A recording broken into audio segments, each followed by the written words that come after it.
El CIEMEP, en los 10 años del CIEMEP. La charla es evolución de los mamíferos actuales y fósiles. Esto va a ser el miércoles 23 de agosto, o sea, mañana.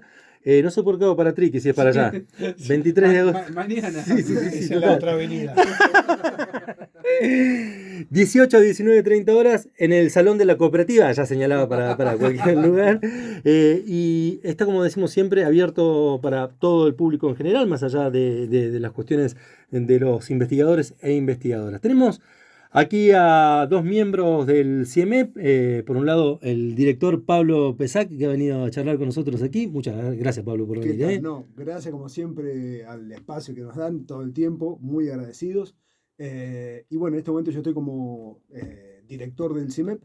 Básicamente queremos promocionar o dar a conocer que estamos cumpliendo 10 años como institución, 10 años en los que se hicieron un montón de cosas, se unificó, digamos, un montón de gente que estaba desparramada, se pudo unificar como una sola institución, en este caso el CIEMEP. Empezamos, eso generó digamos, un montón de interacciones, creo, positivas y que van a mejorar todavía más. Y básicamente hoy estamos para hablar del ciclo de charlas de divulgación. La primera, como bien dijiste, es la que va a dar Gabriel y Bárbara mañana. Total. De la cual va a hablar Gabo. La primera de este segundo cuatrimestre. Claro. Porque ya hubo antes el cuatrimestre anterior, ¿no? Sí, es más, vinieron aquí los investigadores e investigadoras, está buenísima la charla. Gabriel Martínez está con nosotros acá también, gracias por venir. Bueno, buenas tardes, gracias a ustedes, como siempre, como dijo Pablo también, por el espacio para poder venir y contar nuestras cosas, ¿no? Antes de arrancar con el tema puntual, ahí hablabas yo quiero ir, los invito a los dos, obviamente para echar, a los dos lo invito, decía, se la dejé ahí, a los dos. Pero hablaba recién de los 10 años, ¿no? Y Sí. ¿cómo fue, o recuerdan, estuvieron desde el comienzo cuando fue esto de unir o nuclear en el CIEMEP a los investigadores? Me parece un paso alucinante, pero ir como un poco de historia también de lo que fue eso. Sí, mira, a ver, el germen de lo que es el CIEMEP empezó por un lado con el LIEB, que es un laboratorio, perdón, de la universidad, y con el LIESA, que también es un laboratorio de la universidad. En algún momento nos dimos cuenta que había una masa crítica de investigadores muy grande acá en Esquel, que estábamos creciendo, que teníamos perspectiva de seguir creciendo. Entonces se tomó un poco la decisión de empezar a nuclear a todos los investigadores. Nace desde acá la idea, desde acá mismo. Sí. Qué bueno. En medio es digamos, una bajada de línea de CONICET, desde lo que le decimos sede central, de no tener investigadores, como se llama, desparramados o sueltos, que eso pasa o puede pasar, sino nuclearlos en una única institución, que es en este caso el CIEMEP. Lo cual está uno desde un punto de vista administrativo, porque obviamente todo es más eficiente desde digamos, con una sola administración central. Y también es algo que creemos que tiene que potenciar las interacciones centros investigadores. Total. Que es algo que está empezando a pasar. Nos cuesta porque somos LIESA, por ejemplo, LIEB y el resto de los investigadores que se fueron sumando. No teníamos muchas líneas de contacto. La idea es empezar a mezclar las líneas de trabajo que tenemos. De hecho, con Gabriel ahora trabajamos en cosas diferentes pero complementarias y estamos empezando a tratar de potenciar nuestras líneas. Qué bueno. ¿No? Y así con muchos otros miembros. Total. Sí, así avanza la ciencia, no hay otra forma. Yo quiero ahí también, Gabo, preguntarte si recordás los primeros pasos, porque son tantos investigadores e investigadoras con el laburo para formar o para encontrarse, empezar a diagramar y tener un espacio físico en el momento, es un laburo extra, aparte de que le realicen. Sí, nosotros lo que hicimos fue lo que decía Pablo recién de los laboratorios estos de la Facultad de Ciencias Naturales, ahora es Ciencias de la Salud también. Nos dimos cuenta que estaba dentro del reglamento de la universidad poder formar estos laboratorios para nuclearnos nosotros entre los que teníamos cierta afinidad, ya sea temática o por una cuestión personal, y empezamos a generar estos laboratorios. Básicamente como no sé, era como decir, bueno, en vez de estar dispersos por ahí, armamos estos laboratorios que a su vez CONICET permite que uno se inserte en estos laboratorios a nivel universidad. Entonces para nosotros era una forma de plantar una semilla para poder crecer. ¿Por qué? Porque a veces desde las cátedras es un poquito más complicado, porque la solución más sencilla era armar estos laboratorios con una temática y unas líneas de investigación, y arrancamos desde ahí. Entonces, creo que la propuesta era esa. Nosotros en el caso nuestro, con el tema del LIEB, la idea también era asociar a eso las colecciones, la colección de mamíferos, la Ah, colección de ok, ok, insectos y la colección de paleontología de vertebrados, a la que después se sumó Arturo Tahuada con los invertebrados fósiles. Entonces era como una forma de nuclear dentro de la facultad a un montón de gente que tenía una perspectiva de laburo determinada, porque aparte de ser docentes, somos investigadores de CONICET. En ese momento yo era becario. Bueno, ni siquiera era becario, no era nada. Entonces era como un puntapié para eso, para nuclear gente y después empezar a crecer a partir de ahí. Lo que ocurrió, como bien dijo Pablo, es que después CONICET estaba, digamos, queriendo que se generaran estos centros. Ujú. Bueno, surgió una oportunidad y terminamos generando el CIEMEP después de muchos años. El LIEV y el LIESA están desde 2002, 2003. Bien. O sea, tardamos 10 años en En formar constituirlo el formalmente. CIEMEP con una, digamos, que vino como una línea de arriba de CONICET, decir, che, vamos a tratar de nuclear a la gente en institutos que sean de CONICET y doble dependencia con la universidad, ¿no? Yo entiendo lo que dicen de la línea que viene de arriba, pero la construcción se hace desde el lugar, ¿no? La estructura, Sí, desde el lugar acá, propiamente sí, dicho. sí, porque somos nosotros los que, Claro, digamos, estamos en estos laboratorios y claro. nosotros armamos la propuesta para que se genere el CIEMEP. Ujú. No nosotros en particular con Pablo, No, me pero sí refiero. desde estos centros, Ujú. los investigadores fueron los que armaron esa propuesta. Excelente. Pero bueno, así es como surgió, digamos, todo Total, esto, ¿no? total. ¿Sí, ibas a decir algo, Pablo? No, creo que nos faltó contar nomás porque hablamos de los investigadores Sí. y no me gustaría dejar de mencionar a los investigadores de CONICET que trabajan en CIEFAP.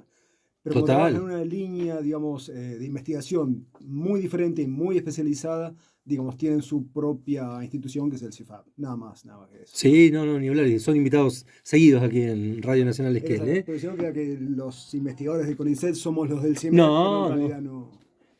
Absolutamente. Hay un programa, Patagonia Forestal, Ujú. que es de la Claro, radio que del le CIFAP. da Héctor Gonda, ¿no? Está Héctor, está Carla. Héctor estaba acá con ese tema. Total. Sí, bueno, son distintos. También, así como el CIEMEP tiene investigadores de la universidad y tiene una gran mayoría del CIEMEP, el CIFAP tiene gente de otros lados. Ujú. Tiene gente de Bosque, gente de la provincia, creo. También tiene gente de CONICET. Total. Entonces, son cosas parecidas de lo institucional, ¿no? Total. Sí, vas a decir algo. No. Quería centrarme, después vamos a charlar ahí algunas opiniones que estuvimos charlando también la semana pasada, pero quería centrarme en la charla que va a estar mañana, miércoles 23 de agosto, en el Salón de la Cooperativa, de 18 a 19:30 horas. Evolución de los mamíferos actuales y fósiles. Yo quiero hemos charlado en varias oportunidades con vos, Gabo, sobre este tema. No hemos charlado. Escuché lo que dice. No, bueno, ustedes preguntan, Gabo. hacen buenas preguntas. Quedó como intercambiamos Sí, opiniones, sí, que sabes él. Yo voy ahí al banco, siempre le golpeo. ¿Sabe qué? Tenemos un mamífero acá, tenemos. Y me voy. Así lo dejo picando. Tenemos marsupiales, quise decir ahí. Con esto de los mamíferos y fósiles, Sí. si tenemos que destacar o eso para ir a la investigación propiamente dicho, ¿no? Si Sí. tenemos que decirle al oyente que está escuchando y nosotros que estamos acá, ¿a qué nos referimos con fósiles? Porque uno puede decir, fósiles, me imaginamos lo que está en una piedra, que en un lugar muy por arriba, así. Pero ¿cómo lo describirían ustedes desde el lugar de laburo del terreno? Desde el punto de vista de la paleontología, un fósil es un resto de un animal, una planta, cualquier organismo que se fosilizó, o sea, que se convirtió en una piedra, básicamente, o cualquier resto de la actividad de un organismo en su paso por la vida. Por ejemplo, la huella de un dinosaurio en el lodo que se fosilizó en un paleosuelo, etcétera. Eso es un fósil. ¿Ves? Por ejemplo, me entero hoy que la huella pasa a ser un fósil. Claro, otra cosa, lo que se llaman ignofósiles, que son trazas. Que es básicamente, por ejemplo, si yo hay un montón de invertebrados que andan por el fondo, por el lecho marino, y dejan como si fuera una huella, por donde anduvieron. Bueno, cuando eso se queda enterrado y demás, y uno lo desentierra o lo encuentra, eso también es un fósil. Los coprolitos, o sea, la caca de los dinosaurios. No, eso no, fósiles. iba a señalar, pero ahí en la segunda parte ya no lo señalo. También son fósiles. Una gota de ámbar que tiene adentro un insecto, o no, simplemente ese ámbar, también es un fósil, porque es el resto de la secreción de una planta. Tiene que provenir de un organismo. Tiene que ser de un organismo, Ujú, claro. de un organismo. O sea, una impronta de una hoja también es un fósil. Tienen diferentes nombres, algunas son más atractivos que otros, pero eso es lo que la paleontología, los libros de paleontología Eso es todo considerado un fósil. Y la forma, Gabo, ahí nombrabas, ¿no? Tiene que ver con la forma de piedra, como queda emplasmado en la piedra, y Sí. también en cuestiones que tienen que ver con otro organismo que es el ámbar, que proviene de una sustancia El ámbar vegetal. básicamente la No. savia de un árbol Ujú. que se fosilizó.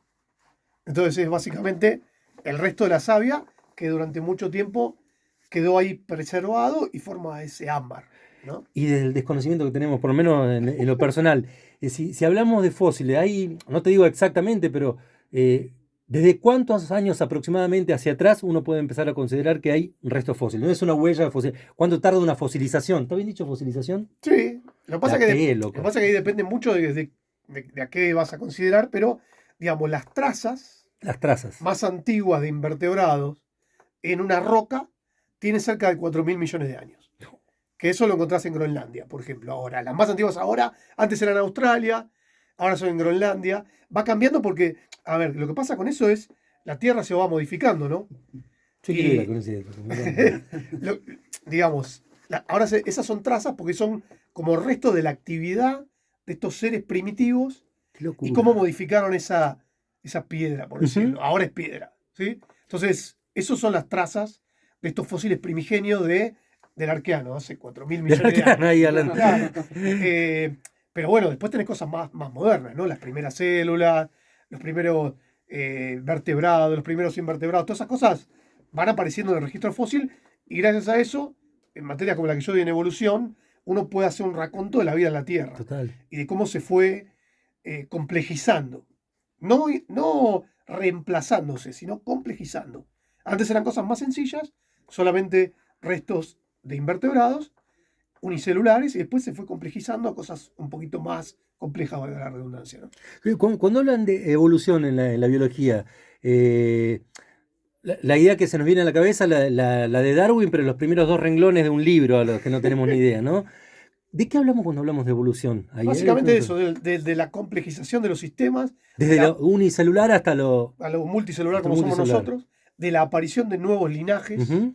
Antes eran, por ejemplo, todos seres unicelulares, mezclados bacterias con arquea y qué sé yo, y después aparecen los primeros seres, primero las células con núcleo, después las células, los multicelular, bla, bla.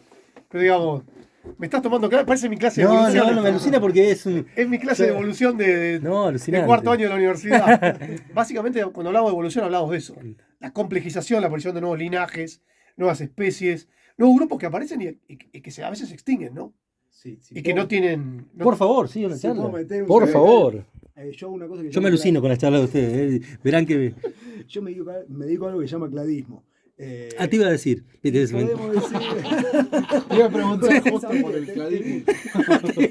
Y una de las cosas que, digamos, que a mí me fascina de la evolución es cuando aparecen características únicas que definen a un grupo. Y eso es básicamente evolución. Por ejemplo, hablamos de mamíferos. ¿Qué es lo que define un mamífero? Que en algún ancestro de los mamíferos empezaron a aparecer los pelos y las mamas. Y eso es, como decía Gabo, un linaje evolutivo completamente nuevo, diferente de los anteriores. ¿Y qué lo marca ese cambio? ¿Alguna adaptación al medio? ¿Qué hace que ese cambio se Puede ser una aparezca? adaptación, puede ser una mutación. ¿Una mutación también? Puede ser una mutación, puede ser un montón de cosas diferentes. En general, lo que ocurre es que tiene que haber un cambio. Pero esos cambios no se dan se levanta una célula y dice, arranqué. A veces sí. ¿Ah, en ¿no? serio pasa? Hoy nos estamos dando cuenta. Vamos a darle hasta las 18, por favor. No, hoy nos estamos dando cuenta que hay muchas cosas que sí aparecen hermoso. por una mutación de ese tipo y que genera todo un linaje nuevo. Es muy común en las plantas la aparición de poliploides, que pasa de una planta diploide, es medio complicado de explicar, pero simplemente por autofecundación aparece un poliploide. Y eso genera un linaje nuevo de una planta que ya no se puede cruzar con la planta original y dejar descendencia fértil. Y bueno, y ahí hay todo un nuevo grupo de plantas que aparecen. No, es tremendo. El tabaco.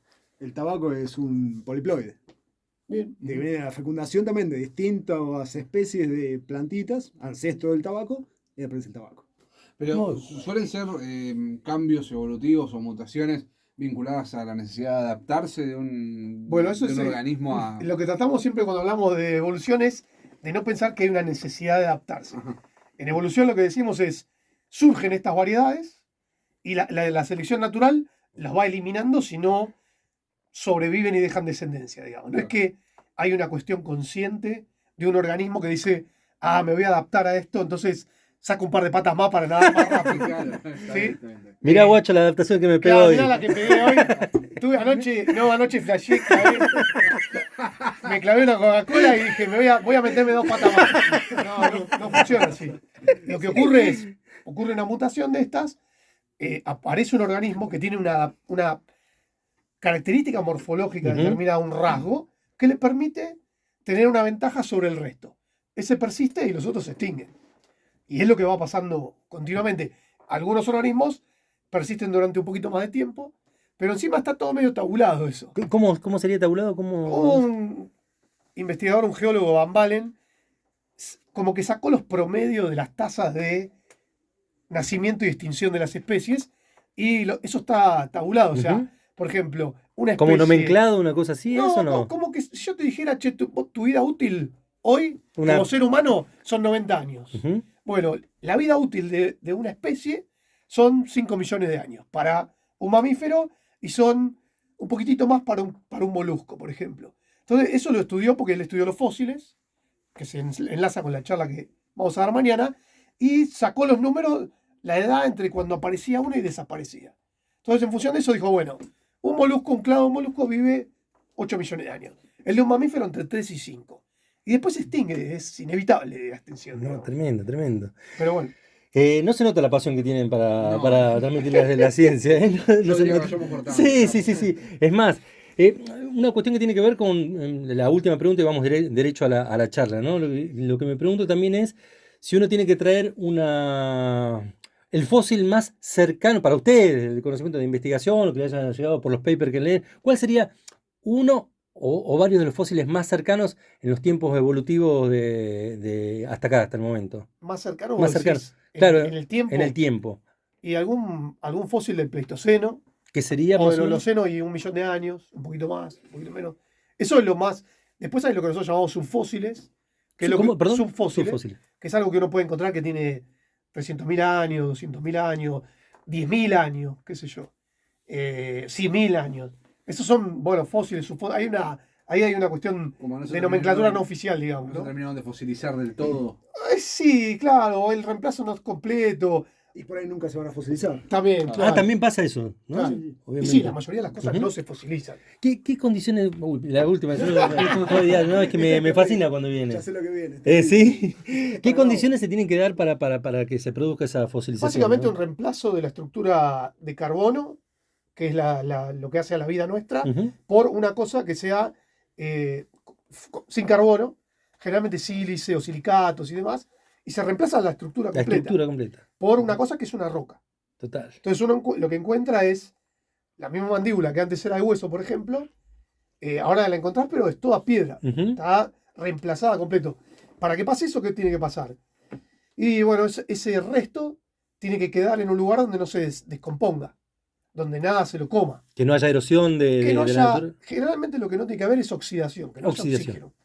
oxígeno. La buena fosilización se da cuando, por ejemplo, en los mamíferos, después de una erupción volcánica, los restos de los mamíferos son tapados por ceniza volcánica. Ujú. Eso empieza a compactarse, elimina toda traza de oxígeno y de a poquito se va reemplazando el material. Eso sería, digamos, una cosa muy básica. Espectacular lo que estamos acá charlando con los chicos del CIEMEP. Sí, a mí me encanta, me vuelve loco cuando digo siempre, también es otra de mis frustraciones todo lo que hacen ustedes, lo que investigan. Tiene que ver con la evolución de los mamíferos actuales y fósiles. Esta charla abierta mañana 23 de agosto de 18 a 19:30 horas en el Salón de la Cooperativa 16 de octubre. Pablo, ¿cómo se desarrollan estas charlas? ¿Cómo es la estructura de estas charlas que se realizan ahí en la cooperativa? ¿De qué manera se presentan y cómo pueden interactuar? Son charlas abiertas a la comunidad. Ujú. Como todas las charlas que damos, en general arrancan con una presentación, el desarrollo de la charla, y después, lo que es más importante, la parte de interacción entre la comunidad, la gente de la charla, y los investigadores. Creo que ahí es donde nace, digamos, lo que está pasando acá en la radio, esta charla que tenemos, debería pasar en todas las charlas. Es cuando se enriquece. Ujú. La idea de las charlas es también que sea un lenguaje y con una temática que sea más o menos amena para la audiencia general, porque Ujú. si no, si empezamos a hablar con términos técnicos, se nos van todos.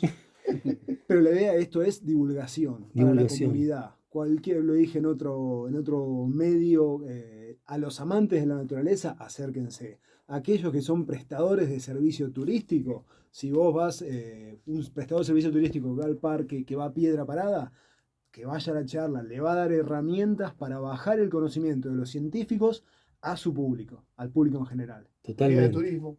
Exactamente, sí, sí, sí. Totalmente. ¿Cómo vas a arrancar o cómo van a arrancar con Bárbara la charla? ¿Cómo va a ser lo primero? ¿Con qué van a Bueno, arrancar? la charla básicamente lo que pensábamos con Bárbara era hablar de, no de la evolución de los mamíferos, sino de cómo nosotros con nuestro trabajo nos acercamos a la evolución de los mamíferos. Cómo a partir de nuestro laburo contribuimos a mejorar el entendimiento de la evolución de los mamíferos.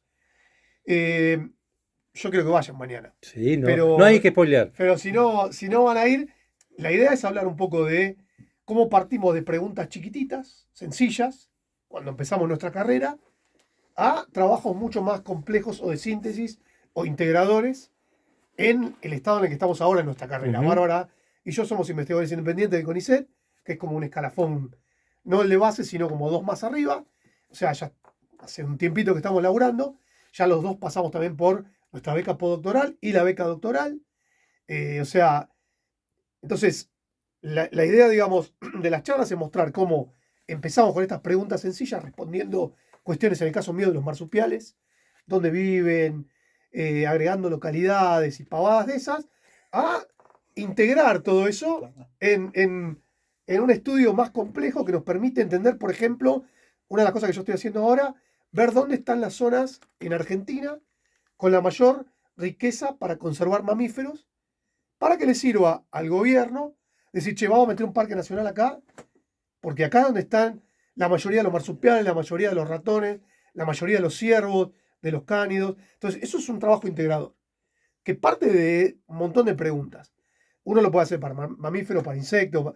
La idea es hablar de eso y hablar de cómo también los fósiles contribuyen a todo este entendimiento. Ujú. Cómo, desde cuáles eran las especies que había antes, cuáles son las especies que había ahora. Si hay alguna especie, por ejemplo, que antes vivía junto a otras muchas especies y ahora es el último representante de todo un linaje, esto que hablábamos Claro. antes. Como por ejemplo el monito de monte, ¿no? Que lo hemos mencionado muchas veces. El monito de monte es el único representante de un linaje. Entonces, donde está ese bicho, si uno quiere conservar ese bagaje genético y biológico, y bueno, tenemos que pensar en un lugar donde se pueda conservar el monito de monte. Total. Y así para todos los otros animales, en este caso de la charla, mamíferos, como dijo Pablo, bichos que tienen pelo y tienen mamas, desde nuestra trayectoria como investigadores, digamos, ¿no? El doctor Lito Calfunao. A ver, gringo, nosotros somos. No lo estoy escuchando. Y tengo cierto ¿Ahí lo escuchás? parte, se puede decir, cuando él arrancó A ver, como estudiante, Ahí va, ahí va. como estudiante, que íbamos por ahí al campo, a ver, él iba a hacer muestreos y eso. Una pregunta que te haría yo si estuviera mañana. A ver, El tucutucu, sí, que es el que vemos que, vemos, no es tan fácil verlo, Sí. pero el que parece que nosotros decimos un topito, para que sea el común de la gente entienda. Es pariente del otro, el que está en la laguna en la Z, que es, nosotros le decimos mal llamado nutria, no es la nutria. Es el otro. sí, el coipo. El coipo. Sí, Son parientes. son parientes, sí, sí. Son ratones, ¿no? Son todos ratones. Son todos ratones. Mirá. Sí, el coipo es un ratón y el tucutuco es un ratón. Bien. Bueno, pero si vamos, hablamos alguna vez, para el común de la gente, más o menos yo la entiendo por lo que alguna vez escuché acá de Gabo. Después está el lobito de río, Sí. o el huillín. El huillín, claro. ¿Han tenido registros del huillín? ¿Existe todavía? Muy Sí, difícil. bueno, ahora hay varios registros en Alerces, en el Parque de los Alerces, que son muy interesantes porque la especie no estaba registrada acá. Todos los estudios que había, que trataron de encontrarla en la década del 80 y del 90, dieron negativo, y ahora parece que los bichos están apareciendo otra vez. Eso se debe a que ya no los cazan más. Antes se cazaba por la piel, ¿no? El huillín es una nutria verdadera, una verdadera nutria. Claro. El coipo le da masa como nutria también, Claro, y en realidad es el coipo.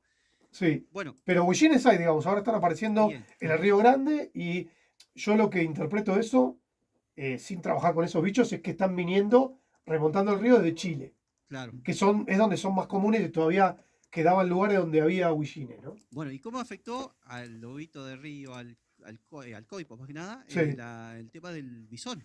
Que hoy no sé si eso fue una plaga en su momento, no sé cómo Y está bueno, hoy el esa bisón. es una muy buena pregunta porque no lo sabemos, Lito. Mirá, Eso es una investigación de base que nadie hizo, por lo menos acá. No sabemos qué es lo que hizo el bisón. Hasta hace un tiempito estaba trabajando con nosotros en el CIMEP, ahora se fue a Mendoza, Mauro Schiaffini, que Mauro trabajaba específicamente con pequeños carnívoros, que son el bisón, el hurón, el huillín, el zorrino, pero no hay estudios concretos sobre el impacto. Nosotros sabemos cuál es el impacto, eh, pero no tenemos datos concretos de decir cómo impactó. Hay unos trabajos en Bariloche, en la cuenca del Limay, que muestran en algunos lugares desplazamiento, lo que nosotros llamamos desplazamiento competitivo entre el huillín y el bisón, porque estarían comiendo más o menos lo mismo. La realidad es que hay un montón de otros trabajos que dicen que no están comiendo lo mismo y que simplemente uno se va para no estar cerca del otro. Pensemos que un bisón es un bicho relativamente chiquito, de 1,5 kilos, una cosa así, y un huillín es un bicho mucho más grande, ¿no? claro. Puede llegar a pesar creo que 7, 8 kilos y más también. Sí. Entonces, pensar que esos bichos están compitiendo por un recurso es muy difícil de probar, hay que discutirlo, hay gente laburando en eso, hay lugares donde dicen que sí, que no, qué sé yo. Por ahí capaz, no sé si vos tenés la respuesta, pero ¿el bisón es un animal de caza o de carroña? ¿Es No, carroñero? no, son cazadores. El bisón lo único que no hace es volar. Claro. Todos los demás, Pero carroña también, o sea, sí, si hay carroña pero- come, pero en general, por ejemplo, come huevos de aves, Sí, come truchas, come aves adultas, come mamíferos, come todo lo que encuentra, otros mamíferos. claro, Así que, digamos, el bisón es un bicho todoterreno, es una especie invasora sí. eh, que se usó para peletería y después se liberó y bueno, ha invadido todos los ambientes acuáticos de Patagonia y lugares de Buenos Aires también, otros lugares, ¿no? El sauce también al bisón. Bueno, Porque esa es en otra Río Pico, invasora, por así que ejemplo, no en Río sé si Pico le... hay tremendos aguantaderos de bisones, dicen, Claro, con bueno, sauce. Es pero justamente ahí se da una una invasora. conjunción de otras dos especies, porque el sauce también, hay un sauce criollo que se registra acá en la zona de Paso el Sapo, Piedra Parada, que eso pueden preguntarle a Ivonne Orellana, que está Sí, hemos trabajando con hecho eso. charlas sobre con Pero Iván. bueno, y después la mayoría de lo que vemos es sauce exótico, ¿no? Una especie introducida que se esparció por todos los ambientes acuáticos. Claro, por todos lados, En sí. Río Pico, sobre todo, mismo Río Pico está Sí, totalmente hay afectado sauce desde por su todos nacimiento lados. hasta allá a la cordillera, ¿no? Sí, Y la última, gringo, ya me copé, viste, con las preguntas, me copo. Estoy leyendo un libro de un galenzo que anduvo a los fines de 1890, más o menos, ajá. y él en la recorrida, en la biografía, él cita el ciervo. En esos años ya estamos hablando y habla del ciervo que supuestamente acá ya estaría en 1890, ya era una especie que lo cazaban incluso, pero el ciervo este que supuestamente no es autóctono, porque acá el autóctono sería el pudú pudú, Sí, ¿no? el pudú y el guamul, ¿no? El que viene con Sí, las el ciervo, vos astas. decís el ciervo colorado. La verdad que no creo porque los ciervos colorados fueron introducidos en La Pampa, los primeros, por lo menos que yo recuerde, en la zona del Parque Luro, para cacería. Y Luro en la década del 20 es eso, Lito. Así que esto es bastante posterior. Salían con los tehuelches, veía el Quizás ciervo con estén el hablando de rifle y huemules. cazaban el de las cosas. Y digo, pero si esa especie supuestamente es de afuera y todavía no llega en Sí, bueno, esos hay, años. hay toda una discusión sobre ese tema, pero probablemente estén hablando de huemules, que es un bicho mucho más chico en tamaño, con cornamentas no tan grandes, en realidad no cuernos sino astas. Sí, Tiene, claro, apenitas claro. dos Pero no puntas. el típico ese que vemos en No, yo no creo que muchas. esté hablando de eso, en esa época por lo menos, no acá. En la zona, y estaba hablando incluso de lo que es el lago Fontana para abajo, esa Sí, yo zona no creo de que es... Triana, por ahí. Yo no me acuerdo exactamente cuándo fueron introducidos esos ciervos en el lago Fontana, Mirá. pero sé que los primeros ciervos en Argentina, sobre todo el Colorado, en el sur de la provincia de Buenos Aires y La Pampa, fueron introducidos al Parque Luro. Pero te voy a averiguar la información Bueno, ahí. después te voy a mostrar hoy que vamos a ensayar, te voy a mostrar el pasaje Dale, a ver del libro qué este es lo donde que habla el dice, galenzo ¿sí? este de esos ciervos. Entonces ahí medio que me desconcierta, ¿viste? Sí, Bueno, perdón si me interesante. tomé, pero nos entramos a copar acá. No, no, es que haría un programa completo con los Sí. chicos acá. Sí, Ahí, si me permitía, Sí, por favor. acá meter una palabrita. Con Gabo trabajamos en algo que se llama taxonomía, que es básicamente darle nombre a las especies nuevas. Pensé que estuvieran los taxis. ¿Y por qué hay que darle nombre a una especie? Para saber exactamente de qué estamos hablando. Cuando uno digamos, en un ámbito científico dice Drosophila suzuki, sabe exactamente de qué mosquita se está hablando. Cuando esto se pasa al lenguaje común, la gente le va a decir ciervo a un huemul, a una taruca o a un ciervo colorado. ¿Se entiende? perfecto. O lo mismo con lo que hablamos, nutria, coipo. Exacto. Cualquier cosa que parezca una nutria, aunque sea un roedor, que es algún animal que no tiene nada que ver con una nutria, Sí. la gente le va a decir nutria. Sí, Totalmente. pasa con la butarda, ¿no? La butarda es el ejemplo más claro también de eso. Que la butarda es un animal típico de Europa, una gallinácea, parecida, no sé si vieron alguna vez la cajita del whisky Famous Grouse. No, esa Bueno, cosa no la. Ese bicho es una butarda, parecido a una butarda. Y la butarda que nosotros tenemos acá es un ganso, es un pato. Entonces no tiene absolutamente nada que ver de las relaciones de ese animal con un pato o una butarda. Pero bueno, imagínense cuando estos tipos los vieron en la costa, los que le dieron el nombre, imagínense que ustedes vienen con Magallanes y se encuentran, ven las abutardas, los cauquenes, en la costa con un catalejo berreta, hecho de vidrio berreta, y más o menos, mirá, parecen abutardas. ¿Cómo la llamamos? Y llamémoslas abutardas. Pero eso pasa siempre con todos los. No acá solo, ¿no? No, obviamente. Todo el mundo. Todo el mundo. Sí, sí. Pasa con las plantas. Pasa con básicamente con todo. Claro. Sí, sí, sí. Totalmente. Da la casualidad que los que le pusieron nombre son investigadores europeos. Entonces, en muchos casos, esos nombres reflejan eso. Si hubiera sido un chino el que le hubiera puesto el nombre, probablemente le hubiera puesto un nombre parecido a un animal que ellos Exacto. tenían en China. Exacto. Entonces, bueno, pero son cosas Buenísimo. comunes, digamos. Che, como siempre, Diego, gracias por el esfuerzo de venir hasta aquí y además por ponerle la pasión que le dan a la ciencia. No, ¿eh? no, gracias Para mí a es ustedes. alucinante. Gracias a ustedes y los esperamos mañana, ¿no? Sí, obviamente, vamos a estar en primera fila. Reiteranos, Pablo, horario y lugar de la charla y el Mañana título de la charla. Va a ser a las 6 de la tarde en el auditorio de la COP. Sí, de la exacto. COP 16, Alvear 767. 767. Y el título de la charla, Gabo. exactamente, Evolución. A ver, dale. vos que- Evolución de los mamíferos actuales y fósiles. A cargo de la doctora Bárbara Vera y el doctor Gabriel Martín, que está por aquí. Sí, sí, acá estoy. Gracias como siempre. Bueno, loco, ¿eh? gracias a ustedes y bueno, esperamos a toda la gente que se cope mañana para contarles lo que hacemos y esperamos que venga mucha gente y tenga muchas preguntas. 2 segundos. Estuvimos el otro día con Pablo y con los chicos hablando de la importancia del CIEMEP, del CONICET en general en Argentina y las particularidades de la región. ¿Alguna reflexión breve si querés, Vas a hacer Tincho? decir No, si cosas querés. que no tengo que decir. Lo que quieres. Si querés, no, lo pasamos. Ya los chicos estuvieron hablando. No, yo creo que lo que dijeron ¿Está bien? los chicos estaba más que bien. Yo creo que un país sin ciencia es un país que no avanza.